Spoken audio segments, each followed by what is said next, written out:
നമസ്കാരം, ഋഷിപ്രോക്തം ചാനലിലേക്ക് ഏവർക്കും ഹൃദ്യമായ സ്വാഗതം. നമ്മുടെ ഭാരതീയമായിട്ടുള്ള ആരാധനാ സമ്പ്രദായങ്ങളിൽ നിരവധിയായിട്ടുള്ള കാര്യങ്ങൾ അറിയപ്പെടാതെ കിടക്കുന്നുണ്ട്. ചെറിയ ചെറിയ അറിവുകൾ, പലരും അത് വീഡിയോ ചെയ്യാനായിട്ട് തയ്യാറാകുന്നില്ല. അത്തരത്തിലുള്ള ചെറിയ ചെറിയ അറിവുകളെ കോർത്തുകൊണ്ട് നിങ്ങൾക്ക് പ്രയോജനമാകുന്ന രീതിയിൽ ആരും പറയാത്ത അറിവുകൾ എന്നുള്ള എന്റെ വീഡിയോ പരമ്പര വരികയാണ്.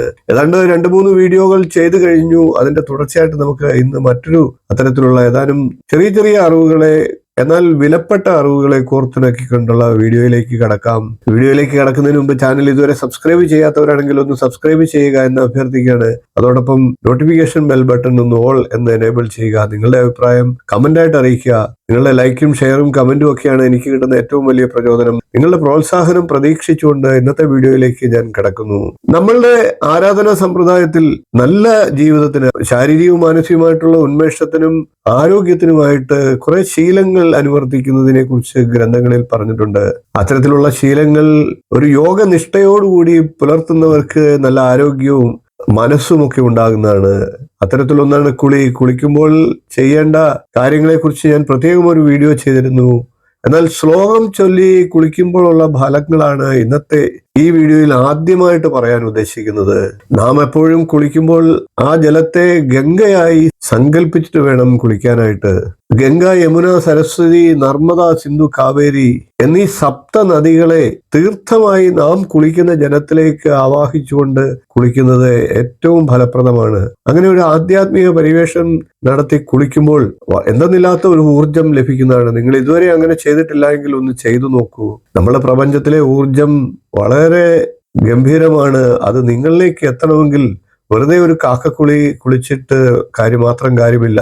ശരീരത്തിലെ മാലിന്യം പോകാൻ മാത്രമല്ല, നമ്മളുടെ ആധ്യാത്മികവും ഭൗതികവുമായിട്ടുള്ള എല്ലാ മാലിന്യങ്ങളെയും കഴുകിക്കളഞ്ഞ് ഒരു പുണ്യ തീർത്ഥ സ്നാനമായിരിക്കണം ഓരോ ദിവസവും നാം നടത്തുന്ന കുളി. കൈക്കുമ്പിളിൽ ജലമെടുത്തുകൊണ്ട് ഗംഗയെ യമുനയെ ചെയ്യുക, ഗോദാവരി സരസ്വതി നർമ്മദേ സിന്ധു കാവേരി ജലൈസ്മിൻ സന്നിധിം കുരും എന്ന് പ്രാർത്ഥിച്ചുകൊണ്ട് ആ ഗംഗാജലത്തെ നാം കുളിക്കുന്ന ജലത്തിലേക്ക് സങ്കല്പിച്ചുകൊണ്ട് ആ ജലം ഉപയോഗിച്ച് നമ്മളുടെ ശരീരശുദ്ധി വരുത്തുകയാണെങ്കിൽ അതിനൊരു പവിത്രത ലഭിക്കുന്നതാണ്. അതിന് കിഴക്കോട്ടോ വടക്കോട്ടോ അഭിമുഖമായി നിന്ന് ചെയ്യുന്നതാണ് ഉത്തമം. പുണ്യതീർത്ഥങ്ങളിൽ കുളിക്കുന്നത് നമ്മളുടെ എല്ലാ വിധത്തിലുമുള്ള പാപങ്ങളെ ഇല്ലാതാക്കുന്നതാണ്. ഓരോ ദിവസവും നമ്മളുടെ കുളി പുണ്യതീർത്ഥത്തിൽ തന്നെ ആകട്ടെ. അത് നമുക്ക് പാപങ്ങളെ ഇല്ലാതാക്കി പുണ്യഫലം നൽകുന്നതാണ്. ഇനി നമുക്ക് അടുത്ത അറിവിലേക്ക് കടക്കാം. നാം എല്ലാവരും ത്രിമൂർത്തികളെ പ്രാർത്ഥിക്കാറുണ്ട്. ത്രിമൂർത്തികളുടെ അനുഗ്രഹത്തിനായിട്ട് നമുക്ക് വളരെ ഫലപ്രദമായിട്ടുള്ള ഒരു കാര്യമാണ് ഇപ്പോൾ പറയുന്നത്. മൂ എന്ന അക്ഷരം മുകുന്ദനായ വിഷ്ണു ഭഗവാനെയാണ് പ്രതിനിധീകരിക്കുന്നത്. രു എന്നാൽ രുദ്രൻ എന്നാണ് അർത്ഥം, അതായത് ശിവഭഗവാൻ. ക എന്ന അക്ഷരം ബ്രഹ്മാവിനെ കുറിക്കുന്നതാണ്. അതായത് ത്രിമൂർത്തികളുടെ പേരിന്റെ ആദ്യത്തെ അക്ഷരങ്ങൾ കൂടിച്ചേർന്നാണ് മു, രു, ക എന്ന അക്ഷരങ്ങൾ ചേർത്ത് മുരുകൻ എന്നുള്ളത്. മുരുകൻ എന്നുള്ള വാക്ക് ത്രിമൂർത്തികളാണ് എന്ന് തന്നെ പറയണം. അതുകൊണ്ട് തന്നെ മുരുക ഭഗവാനെ തൊഴുത് പ്രാർത്ഥിക്കുന്നവർക്ക് ത്രിമൂർത്തികളുടെ 3 പേരുടെയും അനുഗ്രഹം ലഭിക്കുമെന്നാണ് വിശ്വാസം. പഴയ കാലത്ത് നമ്മുടെയൊക്കെ വീടുകളിൽ വിളക്ക് കത്തിക്കുന്ന സമയത്ത് പിൻവാതിൽ നിർബന്ധമായിട്ടും അടച്ചിടുന്ന ഒരു പതിവുണ്ടായിരുന്നു. അതായത് വിളക്ക് കൊളുത്തുമ്പോൾ മഹാലക്ഷ്മി നമ്മളുടെ ഗൃഹത്തിലേക്ക് ആഗതമാകും എന്നാണ് വിശ്വാസം. അങ്ങനെ ഉള്ള മഹാലക്ഷ്മിക്ക് പിൻവാതിൽ അടഞ്ഞു കിടക്കുന്നതാണ് താല്പര്യം എന്നാണ്. അതായത് നമ്മളുടെ ഊർജ പ്രസരണത്തിൽ അനുകൂല ഊർജം വീടിനകത്തേക്ക് പ്രവേശിക്കുകയും ആ അനുകൂല ഊർജം പിൻവാതിൽ വഴി പുറത്തേക്ക് പോകാതിരിക്കുകയും ചെയ്യുക എന്നുള്ള ശാസ്ത്രീയ തത്വമാണ് അതിലൂടെ ഉദ്ഘോഷിക്കുന്നത്. അതുകൊണ്ട് തന്നെ മഹാലക്ഷ്മി കടാക്ഷം ആഗ്രഹിക്കുന്ന ഏതൊരു വ്യക്തിയും വിളക്ക് കൊളുത്തുന്ന സമയത്ത് മുൻവാതിൽ തുറന്നിടുകയും പിൻവാതിൽ അടച്ചിടുകയും ചെയ്യുക എന്നുള്ളതാണ് ചെയ്യേണ്ടത്. അതേപോലെ തന്നെ വളരെയേറെ ശ്രദ്ധിക്കേണ്ട ഒരു കാര്യം, വീട്ടിൽ വിളക്ക് കത്തിക്കുന്ന സമയത്ത്, പ്രത്യേകിച്ച് സന്ധ്യാസമയത്ത് വീട്ടിൽ ആരും തന്നെ കിടന്നുറങ്ങാൻ പാടില്ല എന്നുള്ളതാണ്. നമുക്ക് അടുത്ത ചെറിയ അറിവുമായി തുടരാം. ഈ അടുത്ത ദിവസവും അഷ്ടമശനിയെ കുറിച്ച് എന്നോടൊരു വ്യക്തി ചോദിച്ചിരുന്നു. ഇപ്പോൾ അഷ്ടമശനി നടക്കുന്നത് ചിങ്ങക്കൂറുകാർക്കാണ്. മകം, പൂരം, ഉത്രങ്കാൽ എന്നീ നക്ഷത്രങ്ങളാണ്. ഈ വീഡിയോ പിന്നീട് കാണുന്ന ഒരു വ്യക്തി ആ സമയത്ത് ഏതാണ് അഷ്ടമശനി രാശിക്കാർ എന്നുള്ളത് ആലോചിച്ച് വേണം ഈ കാര്യത്തെ മനസ്സിലാക്കാനായിട്ട്. അഷ്ടമശനി പമ്പരം കണക്കെ ചുഴറ്റും എന്നാണ് നമ്മളുടെ വിശ്വാസം. നല്ല കാര്യങ്ങളൊക്കെ നടക്കാനായിട്ട് ചെറിയ രീതിയിൽ തടസ്സങ്ങളും പ്രയാസങ്ങളും ഉണ്ടാക്കിയതിനു ശേഷം സന്തോഷത്തോടെ വിട പറയാനും സന്തോഷത്തോടു കൂടി കാര്യങ്ങൾ പൂർത്തിയാക്കാനുമുള്ള സാഹചര്യം ശനി ഭഗവാൻ ഒരുക്കുമെന്നാണ്.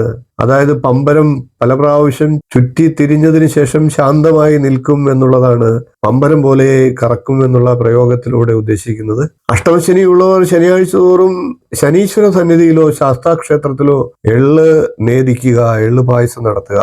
സാധുക്കൾക്ക് എള്ള് പോലെയുള്ള കാര്യങ്ങൾ ദാനം ചെയ്യുന്നതും ഉത്തമമാണ്. ശനിയാഴ്ചകളിലും ജന്മനക്ഷത്ര ദിവസങ്ങളിലും വഗ്നി ഇലകൾ കൊണ്ട് അർച്ചന നടത്തുന്നതും ഉത്തമമാണ്.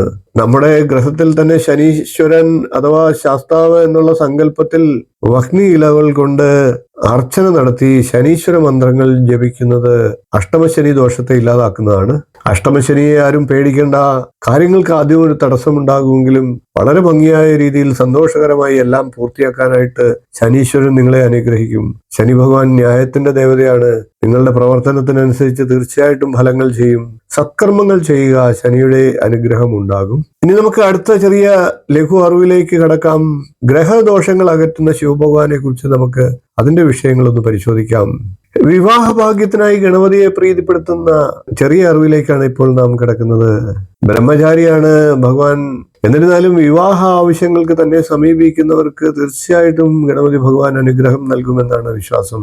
ഗണപതി ഭഗവാനെ വലം വെച്ച് പ്രാർത്ഥിച്ചാൽ വിവാഹം ഉടൻ തന്നെ നടക്കുമെന്നാണ്. ഇത് സാധൂകരിക്കുന്ന ഒരു കഥയും നമ്മുടെ പുരാണത്തിലുണ്ട്. വള്ളിയെ പ്രണയിച്ച മുരുക ഭഗവാന് വള്ളിയിൽ നിന്നും അനുകൂലമായിട്ടുള്ള മറുപടി കിട്ടാതെ വന്നു.